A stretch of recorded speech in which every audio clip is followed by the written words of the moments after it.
গতকাল নবগঠিত অন্তর্বর্তীকালীন সরকারের শপথ গ্রহণ সম্পন্ন হলো।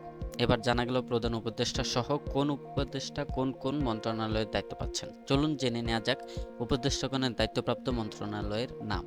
প্রধান উপদেষ্টা ডক্টর মোহাম্মদ ইউনূস মন্ত্রিপরিষদ বিভাগ, শিক্ষা, সশস্ত্র বাহিনী বিভাগ ও প্রতিরক্ষা মন্ত্রণালয় সহ মোট ২৭টি মন্ত্রণালয়ের দায়িত্বে থাকবেন। অন্যান্য উপদেষ্টাদের মধ্যে সালাউদ্দিন আহমেদ হচ্ছেন একমাত্র একাধিক মন্ত্রণালয়ের দায়িত্ব সামলাবেন, যথাক্রমে অর্থ ও পরিকল্পনা মন্ত্রণালয়। অন্যদের মধ্যে ঢাকা বিশ্ববিদ্যালয় আইন বিভাগের অধ্যাপক ডক্টর আসিফ নজরুল দায়িত্ব পালন করবেন আইন, বিচার ও সংসদ বিষয়ক মন্ত্রণালয়, যিনি ছাত্র আন্দোলনের উদ্দীপনায় গুরুত্বপূর্ণ ভূমিকা রেখেছেন।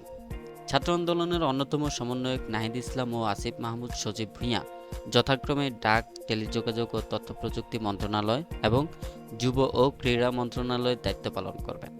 এবং বাংলাদেশের ইতিহাসে সর্বপ্রথম তরুণদের প্রতিনিধি হিসেবে তারাই কোনো অন্তর্বর্তীকালীন সরকারের অংশ নিয়েছেন।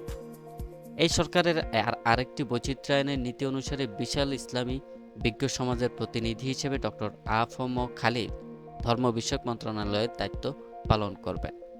বাকিদের মধ্যে আদিলুর রহমান খান শিল্প মন্ত্রণালয়, জনাব হাসান আরিফ স্থানীয় সরকার, পল্লী উন্নয়ন ও সমবায় মন্ত্রণালয়, জনাব তৌহিদ হোসেন পররাষ্ট্র মন্ত্রণালয়, সৈয়দা রিজওয়ানা হাসান পরিবেশ, বন ও জলবায়ু পরিবর্তন মন্ত্রণালয়, বেগম শারমিন এস মুর্শিদ সমাজ কল্যাণ মন্ত্রণালয়, ব্রিগেডিয়ার জেনারেল অবসরপ্রাপ্ত ডক্টর এম শাখাওয়াত হোসেন স্বরাষ্ট্র মন্ত্রণালয় এবং বেগম ফরিদ আক্তার মৎস্য ও প্রাণী সম্পদ মন্ত্রণালয়।